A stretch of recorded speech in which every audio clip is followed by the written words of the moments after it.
Well, that was fun. Hey there, guys, and welcome to Liberty All Day. We're going to take a moment and I will get us recording in just a second for the actual podcast. But I figured I would play around with some of the features they got here in StreamYard, and that little countdown was kind of cool, wasn't it? So I may be using that in the future. So I am about to hit record, and then we will get started with the show. Unable to access microphone. Well, let's try this again. Why are you not working my microphone on Anchor? Something's going on. Let's try again. There we go. Okay, guys. Sorry about that. Welcome to Liberty All Day. This is Letty Lou. Today we are hitting episode 50. Oh my God, I can't believe it's been 50. It's taken a little over 2 years to get here, but that's okay. We're doing what we can. It is currently Thursday, April 6th of 2023. And today we're talking about being situationally aware, you guys. I've recently started a 60-day situational awareness challenge. There's this brand of clothing that I love called Liberty Bell, and Michelle, the woman who owns it, has started a Be Your Own Hero challenge.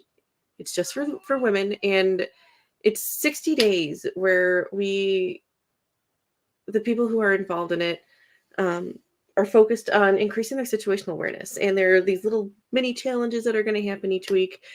We are on week 1 right now, so it's awesome.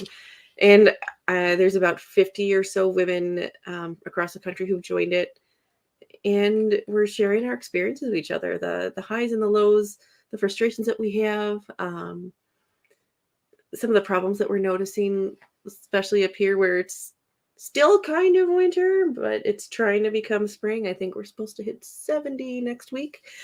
Winter has made things very difficult in terms of being situationally aware out here. So, I mean, we take what we can, right? Now, as I've been making sure I'm more aware of my surroundings, I'm also taking stock of what I currently do to keep myself safe and out of the eyes of others. So 2 weeks ago, we added a second curtain rod with sheer curtains to our front window. And we had this huge window in our front living room, and it faces the street. So you can see in, like, when I would be used to walk home from the grocery store, I'd walk out the grocery store and I could see right inside that big front window. Not the best thing.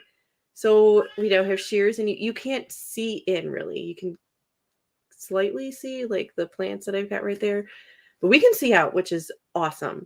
The second project that we're going to be doing with that window is I'm going to get some like prickly bushes to put in the front. I've got 2 red raspberries like in the middle of the front of our house, and a blackberry. I'm going to get one more blackberry for the other side of the house, and then a couple small prickly bushes to put in front of that window, and then the window in our dining area, which is not as large. So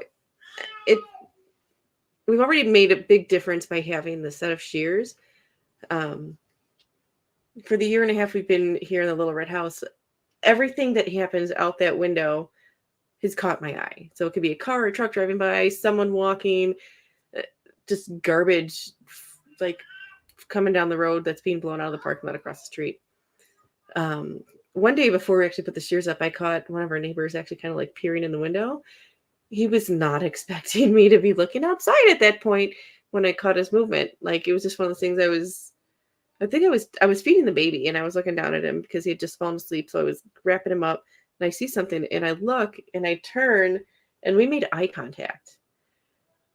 He immediately picked up the pace and just went right home. And I haven't seen him waiting around since, which has been awesome. But I can still see what's going on out there, even though the people outside can't see what I'm doing, which is awesome. Now, it's just me and the boys when we go out during the week because Swatch is working. And I found myself regularly having my blinders on as we'd be going out because I was trying to get the kids in and out of the truck. It's cold. I'm cold, especially when we're here where we've got a carport outside and the wind comes and it just is insane. And it is 12:01. That siren that you hear in the background is our daily tornado test. It happens every day at 12:01. I am so sorry.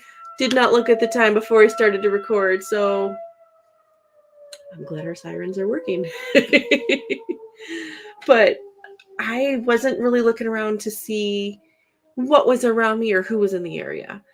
When we would go shopping on the weekends, I'd have Squatch, and he would always take care of Little Man because Little Man sits on the passenger side of the vehicle, and I've got Bug behind me on the driver's side. So I only had to worry about one child, and I could really pay attention more to what was going on. And having the two of us there, especially Squatch, since he's gigantic, people like tend to give him a wide berth, which is really nice. So it's been cold, but when I don't have to worry about the two littles with me, when I've got Squatch, it's a lot easier to be aware. That being said, when you are focusing on situational awareness about seeing what's going on in my periphery, what's going on there, what's going on down the block, when I'm doing like a near, middle, far scan of my surroundings, it's not easy to do. So 2 weeks ago, I went to the chiropractor for a presentation on sensory issues and how neurology comes into play and how chiropractic can help with that. I had Bug with me, and as I left, I realized there's no streetlights outside of his office. He's located in another little town. So I quickly made my way out to the truck. And as I walked out the front door of his office, I did hit the remote start because it was chilly. So I wanted to make sure it was a little bit warm. And I always wait until I get right by my vehicle. Always done this to do the beep beep to unlock. And I opened Bug's door, and I could hear voices all of a sudden. So I immediately locked the truck. And I got him buckled in as fast as I could and shut the door. And I just took a step back, and I looked around, I looked behind me because it was difficult to figure out where these voices were coming from. And then I just slowly went to the back of the truck and peeked around. And the VFW is down the block, which I didn't know was my first time there. I don't know what's in the area. And there were two men sitting. They were standing next to a truck and they were talking. So I realized, okay, they're talking as they're getting into the truck. And then I just walked up to the front door of my truck, unlocked, got in, locked it again, and drove away. So, as much as I hate this phrase, I've decided my new normal will be to unlock the vehicle to get the kids in. And as soon as one of those doors is open, it's getting locked up again. I mean, safety is key. And actually the other day I just had Little Man and we were at Walmart and it was starting to do the icy rain. So I said, hey kiddo, Mom's going to open up the back of the truck and you get to climb in and go in. Now when I say truck, it's an expedition. So truck, SUV, car, whatever you want to call it. It's like a giant truck to us. So, and he thought it was so cool because he got to climb in the back and over the seats and get into his spot.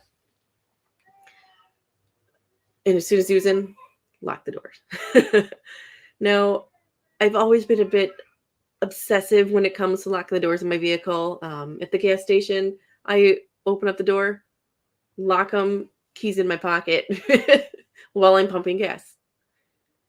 I've seen those videos, and I've been doing this before those videos have started coming out of showing someone just standing there. They're right next to the tank, and it's pumping, and they're like twiddling their thumbs, looking up at the sky, and someone comes in the passenger seat, steals their purse, wallet, whatever they got there, I've never done that. I've always been the person to walk around the vehicle. I'll look at the tires. If the windows are dirty, I'll make sure that they get cleaned up. But I'm also paying attention to what's going on around me. Are people coming in and out? Is there someone just sitting there? I mean, I've gone to gas stations before, and if there's a questionable looking vehicle or just a person standing next to that pump, if there's only the one pump available, I won't park there and I will keep on driving until I find a gas station. Also don't wait until the tank lights start flickering saying, hi, you're going empty. My dad's always instilled it in me that when you get to a quarter tank left, fill up. Now in the winter, especially up here when it gets really cold, I'm filling up at half a tank. For me, a half tank is a regular tank of gas. For most people, it's about 14, 15 gallons. So yeah, I do not take chances on running out of gas. The one thing that I've noticed though is I'm going to pick up like one of the small 1 gallon gas cans. I'll leave it in the back, and God forbid there be some reason that I run out of gas. I can take that with me to the gas station and fill up. It's going to be easier to carry that small thing than the big 5 gallon one, especially if I've got the boys with me. And again, I'm not going to be carrying a big old 5 gallon gas can back full of gas because that's going to be really heavy and awkward. Now, the last thing that I'm going to bring up today, because I'm going to be covering this a lot going forward because it's important to hear and important to learn about situational awareness. And especially as I'm focusing on it myself, I'm learning a lot. So you will be getting regular check-ins from me on what I'm learning and things I've been doing, not necessarily wrong, but that I could be doing better. Situational awareness isn't just about taking off those blinders and looking. It's being aware of what your gut is saying. Is your gut recoiling, telling you that turning down that street, making that left hand is a bad idea? Your subconscious is noticing something that your eyes are not actually seeing in that moment. So next time that happens, try turning right instead of left, or vice versa, go straight, whatever it is, see what happens when you listen to your body. So a great example for me is I know when I go down to Illinois and I go to the suburbs, I get tense. And Squatch and I actually noticed this back when we were living in the suburbs and we would go out to the lake. We'd get past Rockford on 20 and just breathe a sigh of relief. Like the shoulder, like you could actually see us visibly relax. Our shoulders would drop. We were taking deeper, slower, calmer breaths. Because we weren't around all the craziness. And nowadays, when we go down, usually we're going right to the lake. So none of this tenseness. But if we're going to the suburbs, as we get towards Madison, I feel myself start to get tight and tense. And it eases up a little bit once we pass Rockford. Then it starts up again as we get close to Elgin. And like you're constantly on alert. It's very uncomfortable. Like you're on alert, you're defensive.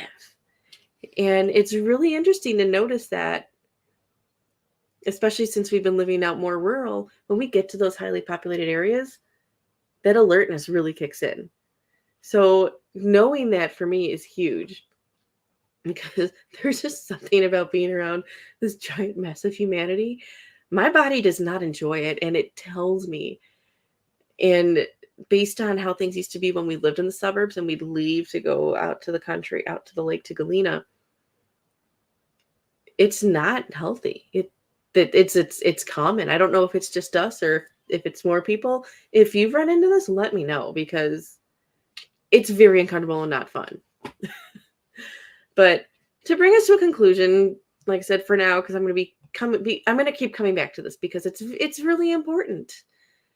So I'm just going to tell you right now, take off your blinders. Look around you. Start using your peripheral vision and like looking to see what's happening like just back here where you can kind of make it out.